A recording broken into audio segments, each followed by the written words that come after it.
Hey guys, so welcome back to my channel. I miss you guys so much. I know I haven't uploaded a video in a while, but I've been expired, probably because I've been on bed rest. I had a hamstring sprain, so I just really been like in a dark cloud, meaning just not able to get back to like my creative self. I just felt like, you know how they have like writer's block, or I think it's writer's block, or yeah, I think it is. That's just kind of basically what I've been going through. And I just really sit and think, if people that are influencers or like content creators, like how do they really do it? Because I'm not even as consistent as they are. And like I begin writer's block, or I just get a brain fog, and I'm just like, what to talk about, or just, just not feeling like myself, where I'm just like able to just keep pushing out content. But I feel like I can. I just lazy, and I'm just gonna be totally honest with you. But I haven't been that lazy. I feel like I've been lazy in the aspect of uploading, content creation, but which I'm gonna get into. I haven't been lazy on my hobby, and I really wouldn't consider it a hobby, because it's a lifestyle. It's just a way of life for me, to be able to escape. I love reality, don't get me wrong, love my life, but sometimes you need like an escape. And the things that I'm about to get into, I'm really excited about, um, has been my escape. And I want to touch on a couple things as well. And the first thing will be like dating. I live in Atlanta. I'm 32, and dating is something that's so like new. Like I feel like a couple years ago, it was not this bad. Like I just remember people were just, open for dating, taking you on dates, really going about getting to know you, having fun. Now everything's this little where to go Cheesecake Factory ordeal thing. It just, I wouldn't say that changed, because of course, that really didn't sum up the way, we think and we date and what we want in life. But it just like, ever since that, it's just been, so crazy. But I think it's best to, and that's what I was saying, I think it's best to have like a hobby, or have something, that you can have an escape from. Because me, I'm a Cancerian woman, and I love love. I'm a hopeless romantic. And, you can kind of get pinned on like, dang, I'm supposed to be married by now. Now, mind you, I did get a divorce, but it's like, I should be married by now. I should have like at least 2 kids, like I should really just be, living in that mommy wife, coming home to whatever, building an empire, all of those things. And because I did have a learned lesson marriage, I wouldn't say it was a failure, because I learned so much from that marriage that I became a better woman because of it. It's like now, it's like, okay, what's the next steps? Like I've been doing the things that I need for the next steps, but it's just like, it could just get you so bottled down, especially dealing with people that you really like. You know how we have these old favorites, that's my favorite or whatever. You just, intertwine with people that really gets you, speak your language, really understands you. But we're gonna get into it. Like we're just gonna get into the video, because I sidebar. But I just had to put that in there, because the things that I'm about to tell you that really allow me to have a more fulfilling life, even though it's kind of put me like on a lazy side or whatever. But I'm not a outing girl, don't get me wrong. I am an outgoing person. Like I am the life of the party, baby. I play too much. I laugh too much. Like I like to have fun.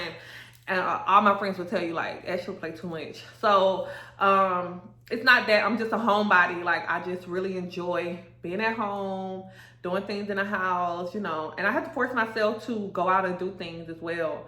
But baby, I find so much joy in the simplicity, just just the calm. Like I have no drama, none whatsoever. That's why, like, when guys do try to come into my life, they got kids or a child, they got baby mama drama or whatever. It's like, that's not going on here. Or you got life, or you got problems where you possibly going to jail, or you trying to figure out life.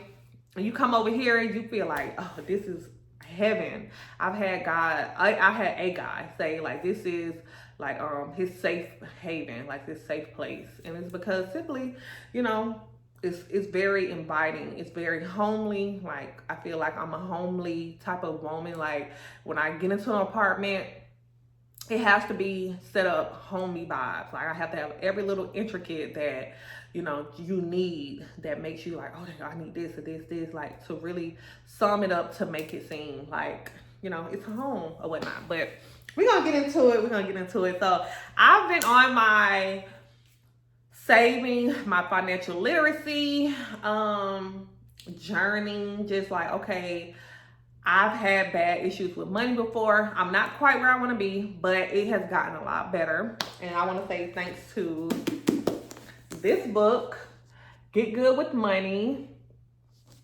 Get Good with Money by Tiffany Alashay, the Budgetnista. I hope I'm saying her name right. But yeah, really good book, 10 Simple Steps to Become a Financial Whole.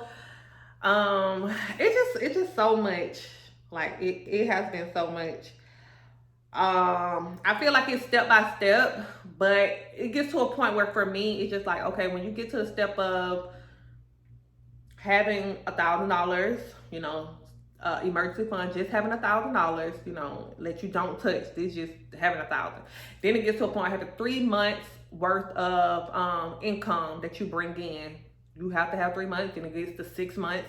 So when it got to those things, it's like, okay, let me get this, let me get that. So you kind of stop the book a little bit, I would say that. But I think because my ADHD kind of kicks in, and I'm like, okay, let me finish it, you know, even though I haven't reached those steps yet, just to see, like, have the knowledge, you know, because it has so many metaphors. It has so many things. I'm sorry. Layla. I'm sorry about that. It has so many little things that help you, little tips, like I said, metaphors that really give you a great idea on, you know, just life scenarios. Because it can get a little, I want to say, boring in a sense of, you know, the wording. You know, we're talking about money. So some of these things you're like never heard of, you got to go figure out, like, because to me, when I don't know something, I go on Google, like, okay, what's this word mean, or what's this plan, or, you know, what's this account, because there's things that she tell you to get like an account for and things of that nature. But yes, like this has been my hobby, reading books. I have always been a reading girly. Since I can remember, books used to always just allow me to escape from, you know, when I was living in the hood, and I literally only knew of like Bankhead, like that's where I'm from. Like I moved to Peachtree City as well, because I have to put that out there because I feel as though that's a part of me. But I learned a lot of street things like when I lived, you know, in the hood. So I only saw the parameters of Bankhead. Like I did not know about Decatur. I didn't know about like Sandy Springs. Like I just only knew of the parameters of Bankhead. Like that's all I knew. So books would allow me to see, because I'm a visual person, allow me to see the things far beyond just, you know, my environment. But yes, this is a really good book when you're trying to get your money together, baby. And as a beautiful woman, because we're all beautiful women, I think having money in your purse, you know, it's okay to be a baddie. You look good, your hair done, you got a nice body, your teeth, all that. But you ain't got no money, you know, it's really hard. So that's been good. That's been good. This is something that literally I found. It's like How to Make Ish Happen by Sean Wallen. Make more money, get in better shape, create epic relationships, control your life, do it now. This was a really good read, and it was something that I'm a mail lady, like, so sometimes people leave like old things, like they're moving out, and my route is a lot of like I would say people that's able to pay $3,000 for rent, you know, like 1 bedroom, $3,000 and stuff like that. They leave things. They always leave things, like they give away. I wouldn't say leave things, but they give away. They'll put it like by the mailboxes, of course. They always put it by the mailboxes for people to get. So I seen this book, and it was and like it was brand new. And so when I was like reading it, I was just like, it's crazy. It talks about the four cores: power, passion, purpose, production. Power is the body, passion is the relationships, purpose is the mind, production is the business. And baby, it gets into it. And he just talks about all aspects. And he talks about how he had a successful business, how he was traveling, had everything at his fingertips, and his marriage was dying because he spent more time working, building, scaling the business. Like, that's all what he thought about, like the money part, the aspect of the business part. Family, he had no sense of peace. He had no sense of inner stability. Basically meaning that he wasn't happy. He would get up and it would just, soon he's checking his phone, the emails, the correspondence of what he needs to do today, and that was it. And the relationships around him was failing. And my good friend Tyler told me that he's seen a video that basically stated that it was an interview with some older people, and they asked, if you can go back and do it again, what would you do? And they were just like, really dive into the quality of relationships, really care about the quality of relationships that was around them.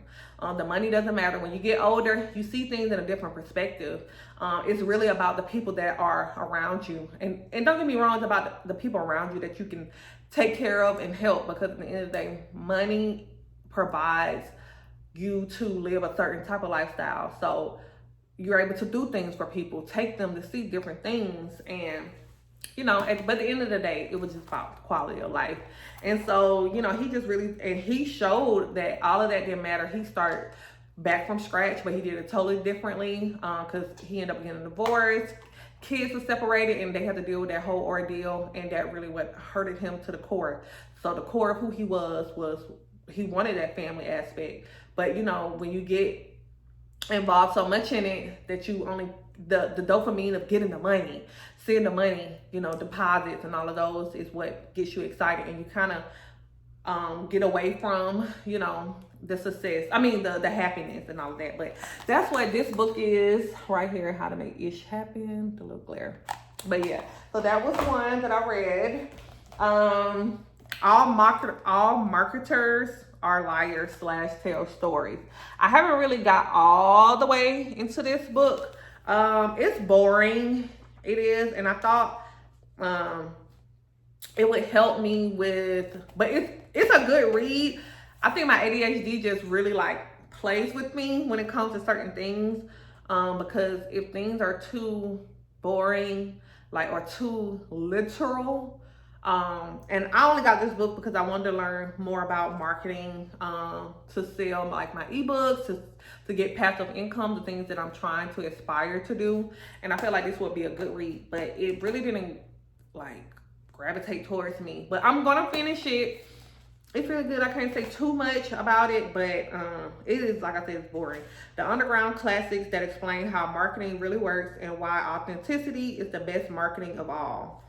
So it's really good, it's just boring. So I just have to figure out a way to finish it, per se. But it's a really good read. I say because I drift off when I read. If a book is so good and I'm not drifting off, it's a good read. So I do tend to drift off just a little bit anyways, because I am a visual person. So when I'm reading something and I visualize it, I'm sorry, these Invisaligns, they're new. I'm on my 5th week, and they kind of hard. I think I should have took them out before I did this video, but I mean, it just kind of bothered me a little bit.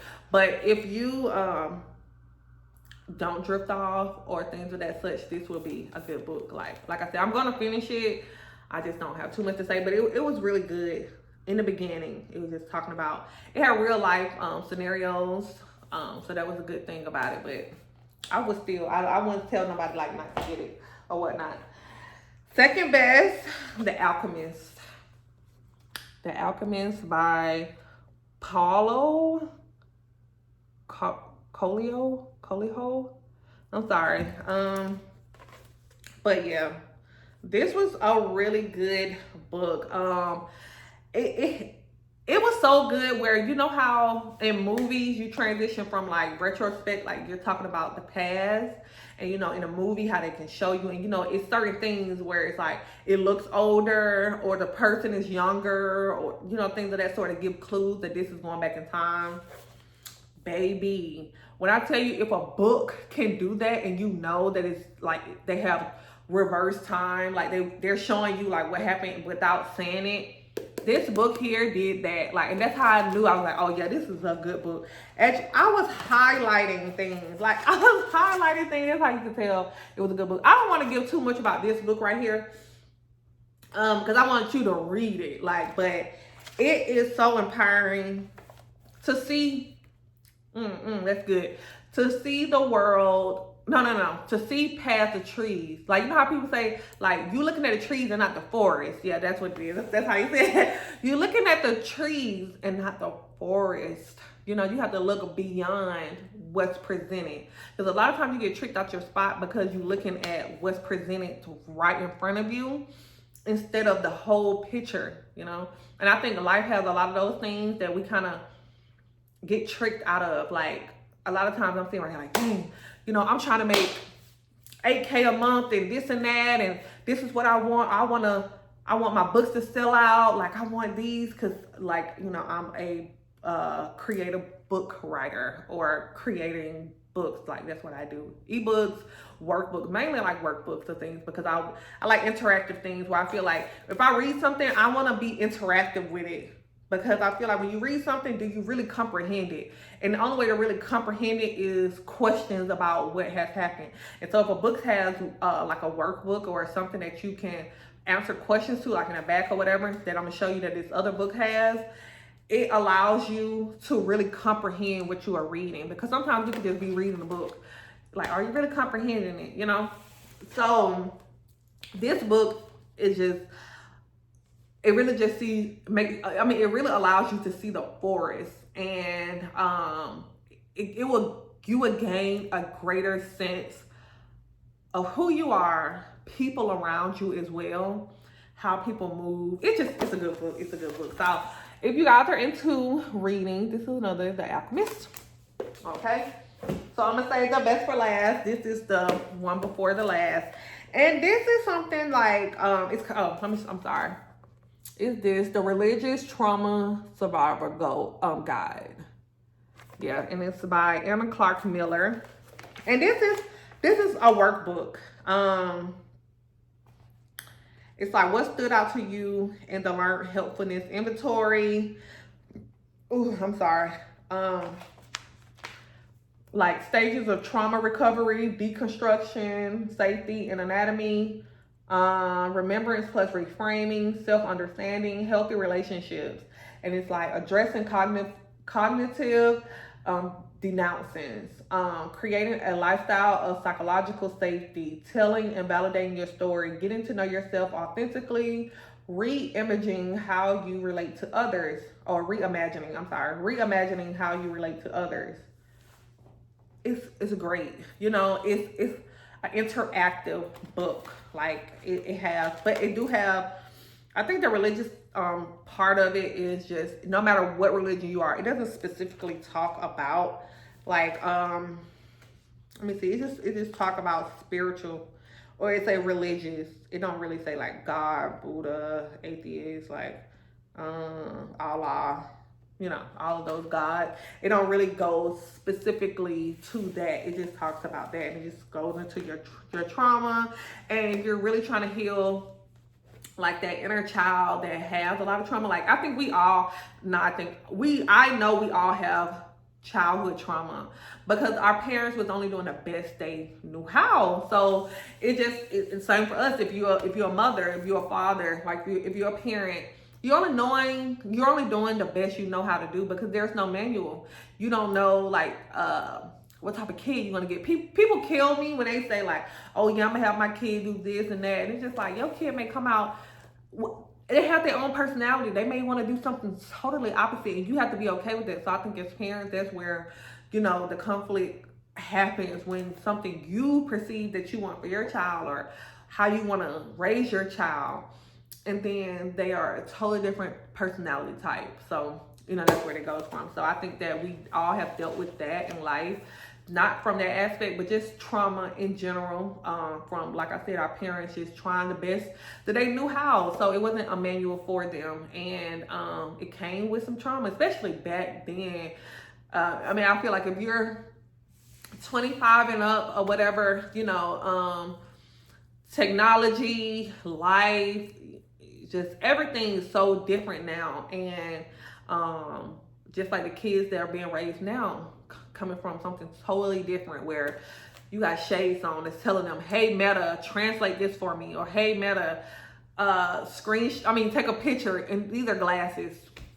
30 years there was nothing like that, you know. So you know, it's just a different world. It's just a different world where they weren't caring about how much you pay on a first date or where your first date is, you know, those type of things. So, you know, we all deal with trauma, I feel like. So if you're really ready to change, you're really ready to really dive deep, and I think they say shadow work, to really get into the depths of who you are, where you come from, what triggers you, you know, all of those things, because that's literally the things that you have to know.